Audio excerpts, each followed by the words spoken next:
ಎಲ್ಲರಿಗೂ ನಮಸ್ಕಾರ. ನಾನು ರಾಜೇಶ್ವರಿ. ರಾಜಿ ಅಡುಗೆ ಚಾನೆಲ್ಗೆ ನಿಮ್ಮೆಲ್ಲರಿಗೂ ಸ್ವಾಗತ. ಇವತ್ತಿನ ಸ್ಪೆಷಲ್ ರೆಸಿಪಿ ಗೋಧಿ ಪಾಯಸ ಹೇಗೆ ಮಾಡೋದು ಅಂತ ನೋಡೋಣ. ಮಾಡೋದು ತುಂಬಾ ಸುಲಭ, ರುಚಿಯಂತೂ ತುಂಬಾ ಚೆನ್ನಾಗಿರುತ್ತೆ, ಹಾಗೆ ಆರೋಗ್ಯಕ್ಕೂ ಕೂಡ ತುಂಬಾ ಒಳ್ಳೆಯದು. ಈ ಗೋಧಿ ಪಾಯಸ ಮಾಡೋದಕ್ಕೆ ಮೊದಲು ನಾನಿಲ್ಲಿ ಅರ್ಧ ಕಪ್ಪಷ್ಟು ಗೋಧಿ ನುಚ್ಚನ್ನು ತಗೊಂಡಿದ್ದೀನಿ. ನಾನಿಲ್ಲಿ ರೆಡಿಮೇಡ್ ನುಚ್ಚನ್ನು ಬಳಸ್ತಾ ಇದ್ದೀನಿ. ನೀವು ಬೇಕಿದ್ರೆ ಗೋಧಿನ ಮಿಕ್ಸಿ ಜಾರ್ಗೆ ಸೇರಿಸಿ ತರ್ತರಿಯಾಗಿ ಗ್ರೈಂಡ್ ಮಾಡಿ ಕೂಡ ಬಳಸ್ಕೋಬಹುದು. ಈಗ 3ರಿಂದ 4 ಸಲ ಗೋಧಿ ನುಚ್ಚನ್ನು ಚೆನ್ನಾಗಿ ತೊಳ್ಕೊಂಡಿದ್ದೀನಿ. ಯಾವ ಕಪ್ಪಲ್ಲಿ ನುಚ್ಚು ತೊಗೊಂಡಿದ್ನೋ ಅದೇ ಕಪ್ ಅಳತೆಗೆ 2 ಕಪ್ಪಷ್ಟು ನೀರನ್ನು ಸೇರಿಸ್ಕೊಳ್ತಾ ಇದ್ದೀನಿ. ಈಗ ಕುಕ್ಕರ್ ಲಿಡ್ನ ಮುಚ್ಚಿ 4 ವಿಸಿಲ್ ಕೂಗಿಸ್ಕೊಳ್ಳೋಣ. 4 ವಿಸಿಲ್ ಬರೋ ಅಷ್ಟರಲ್ಲಿ ದ್ರಾಕ್ಷಿ ಗೋಡಂಬಿನ ಫ್ರೈ ಮಾಡಿ ಬೆಲ್ಲನ ಕೂಡ ಕರಗಿಸ್ಕೊಳ್ಳೋಣ.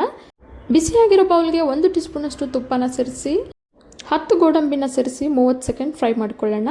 ನಂತರ ಒಣದ್ರಾಕ್ಷಿಯನ್ನು ಸೇರಿಸಿ 30 ಸೆಕೆಂಡ್ ಫ್ರೈ ಮಾಡಿ ಗ್ಯಾಸ್ ಫ್ಲೇಮನ್ನು ಆಫ್ ಮಾಡ್ಕೊಳ್ಳೋಣ. ಡ್ರೈ ಫ್ರೂಟ್ಸನ್ನು ನಿಮ್ಗೆ ಯಾವ್ದು ಇಷ್ಟವಾಗುತ್ತೋ ಅದನ್ನು ಬಳಸ್ಕೋಬಹುದು. ದ್ರಾಕ್ಷಿ ಗೋಡಂಬಿ ಜೊತೆಗೆ ಬಾದಾಮಿ, ಒಣಕೊಬ್ಬರಿ ಈ ರೀತಿ ಯಾವುದಾದ್ರೂ ಸೇರಿಸ್ಕೋಬಹುದು. ಈಗ ಬೆಲ್ಲ ಕರಗಿಸ್ಕೊಳ್ಳೋಣ. ಬೆಲ್ಲ ಕರಗಿಸ್ಕೊಳ್ಳೋದಕ್ಕೆ ಗೋಧಿನ ಯಾವ ಅಳತೆಯಲ್ಲಿ ತೊಗೊಂಡಿದ್ನೋ ಅದೇ ಕಪ್ ಅಳತೆಯಲ್ಲಿ ಅರ್ಧ ಕಪ್ಪಷ್ಟು ಬೆಲ್ಲನ ತೊಗೊಂಡಿದ್ದೀನಿ. ಈಗ ಅದೇ ಕಪ್ ಅಳತೆಯಲ್ಲಿ ಅರ್ಧ ಕಪ್ಪಷ್ಟು ನೀರನ್ನು ಸೇರಿಸಿ ಬೆಲ್ಲನ ಕರಗಿಸ್ಕೊಳ್ಳೋಣ. ಸಿಹಿ ಜಾಸ್ತಿ ಇಷ್ಟಪಡೋರು ನಿಮ್ಮ ರುಚಿಗೆ ತಕ್ಕಂತೆ ಬೆಲ್ಲನ ಸೇರಿಸ್ಕೋಬಹುದು. ಗೋಧಿನೂ ಕೂಡ 4 ವಿಸಿಲ್ ಬಂದ ನಂತರ ಗ್ಯಾಸ್ ಎಲ್ಲ ರಿಲೀಸ್ ಆಗಿದೆ. ಬನ್ನಿ ಈಗ ಕುಕ್ಕರ್ ಲಿಡ್ನ ತೆಗೆದು ನೋಡೋಣ. ಗೋಧಿ ನುಚ್ಚೆಲ್ಲ ಚೆನ್ನಾಗಿ ಬೆಂದಿದೆ. ಈಗ ಇದಕ್ಕೆ ಮೊದಲೇ ಕರಗಿಸಿಟ್ಕೊಂಡಿರೋ ಬೆಲ್ಲದ ನೀರನ್ನು ಸೋದಿಸ್ತಾ ಸೇರಿಸ್ಕೊಳ್ಳೋಣ. ನಂತರ ಕಾಯಿಸಿ ತಣ್ಣಗಾಗಿರೋ 1 ಕಪ್ಪಷ್ಟು ಹಾಲನ್ನು ಸೇರಿಸ್ಕೊಳ್ತಾ ಇದ್ದೀನಿ. ಹಾಲು ಬದಲಿಗೆ ತೆಂಗಿನ ಹಾಲನ್ನು ಕೂಡ ಸೇರಿಸ್ಕೋಬಹುದು.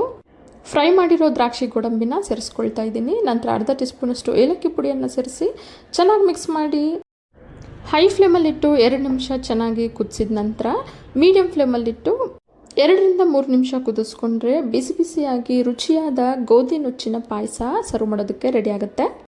ಈ ಪಾಯಸ ಬಿಸಿ ಇದ್ದಾಗ ಈ ರೀತಿ ಸ್ವಲ್ಪ ತೆಳುವನ್ಸುತ್ತೆ, ತಣ್ಣಗಾದಷ್ಟು ತೀರಾ ಗಟ್ಟಿಯಾಗುತ್ತೆ.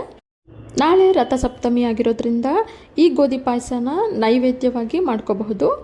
ನೀವು ಕೂಡ ಈ ರುಚಿಯಾದ ಗೋಧಿ ಪಾಯಸನ ಮನೆಯಲ್ಲಿ ಒಮ್ಮೆ ಟ್ರೈ ಮಾಡಿ ನೋಡಿ. ಹಾಗೆ ನಿಮ್ಗೆ ಹೇಗೆ ಬಂತು ಅಂತ ಕಮೆಂಟ್ ಮುಖಾಂತರ ತಿಳಿಸಿ. ಇವತ್ತಿನ ರುಚಿಯಾದ ಗೋಧಿ ಪಾಯಸ ನಿಮಗೆಲ್ಲ ಇಷ್ಟ ಆಗಿದೆ ಅಂದ್ಕೊಂಡಿದ್ದೀನಿ. ಇಷ್ಟ ಆಗಿದ್ರೆ ಈಗಲೇ ಒಂದು ಲೈಕ್ ಮಾಡಿ, ಹಾಗೆ ನಿಮ್ಮ ಫ್ಯಾಮಿಲಿ ಆ್ಯಂಡ್ ಫ್ರೆಂಡ್ಸ್ ಜೊತೆ ಶೇರ್ ಮಾಡಿ. ಮತ್ತಷ್ಟು ಸುಲಭ ಹಾಗೂ ರುಚಿಯಾದ ರೆಸಿಪಿಗಳಿಗೋಸ್ಕರ ರಾಜಿ ಅಡುಗೆನ ಸಬ್ಸ್ಕ್ರೈಬ್ ಆಗೋದನ್ನು ಮರಿಬೇಡಿ.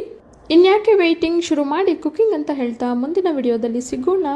ಧನ್ಯವಾದಗಳು.